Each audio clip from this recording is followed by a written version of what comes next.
Hi, I'm Danielle Superior. This is A Funny Thing Happened on the Way to Fame, and today we are sitting down with Chris Greene. Thank you for coming. How did you first get into entertainment? Kind of weird. Basically, I was going to school in Winston-Salem, North Carolina, and North Carolina School of Arts is there. And of course, like every film school, they cast for extras, and they try to bring people in.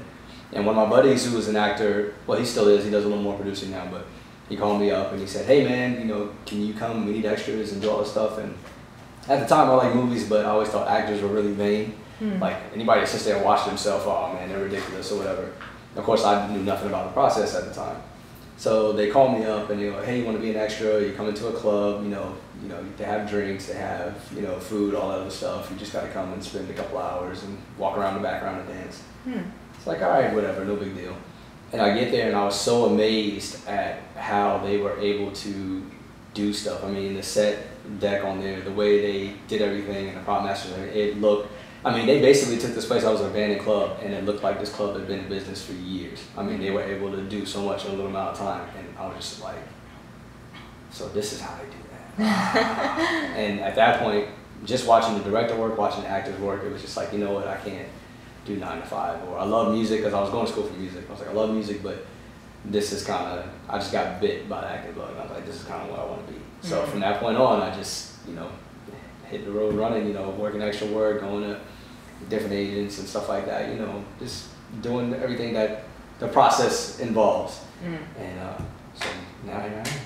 So you fell in love with the process? Basically, got bit by the bug. And it's funny because I talk to a lot of actors, and that's usually how it is that they don't start, because acting, I kind of equate it to being an athlete. Like the later you start, the harder it is to become successful. You don't have guys that haven't played football ever before 40. Hey, I'm going to go out there and play football. You can try.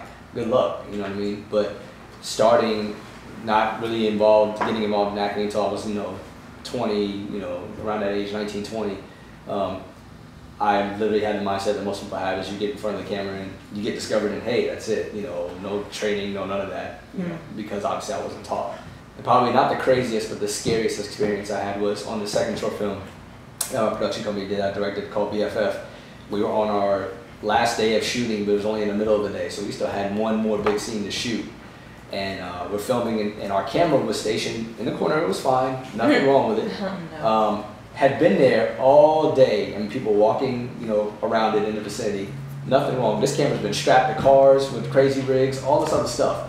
Nothing going wrong. Everything is fine. And I'm sitting there and I'm telling people, don't go to that camera, it's expensive. Don't go to that camera, it's got this expensive lens on it, all this good stuff. We go to shoot this scene, and out of all the people that I yelled at, my dumb ass backs up and barely touches the tripod, and the camera falls right on top of lens. Lens first.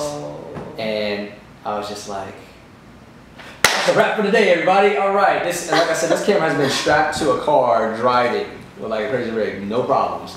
And luckily, thankfully, he picks the lens up and deeply looks at it, looks at me, he's like, "You're lucky." The thing about, on the big level, I'll start on Hollywood and kind of work my way down. And the thing about Hollywood level, the writers, a lot of the writers, I guess, forget that we exist. So you'll see a lot of shows, and that's the phrase, the token black guy. It just is what it is. But also Hollywood tends to what they call whitewash a lot. So prime example, the last film that they really did that with, that made a lot of people upset, was The Last Airbender. The lead character, the descent for that, I believe supposed to be Middle Eastern descent or something like that. I'm not too familiar with the show, but it's not, a Caucasian, kid. And they took him and they gave him a little tan, and at first he was passing for it, and then when you see this kid at interviews, he's pale, blonde-haired kid, and you're just like, huh? And they caught a lot of flack for that, because all the rest of the cast were the right descent. And granted, this kid had a following and stuff like that, but it's one of those things to where I try not to look at it as a racial thing. I just look at it, that's how Hollywood has been. Hollywood doesn't see black or white, they see green. So whatever's going to generate money is how it's going to work. And a lot of white people really can't gravitate or relate to certain. Everybody, and everyone has their guilty pleasures. What is your guilty pleasure television or film that you like to watch but you don't want anyone to know, but you're going to tell us? This is PG-13 or what's the rating for this show? Because I don't know. Oh, okay, so I can pretty much say what I want to say. I'm scared now. Okay, yeah, I'm glad to know. No, actually, I mean, obviously everybody's gonna know if you, so you can't say they don't want anybody to know because I'll just whisper it to you. But I guess one of the things that a lot of people are kind of shocked when I say this.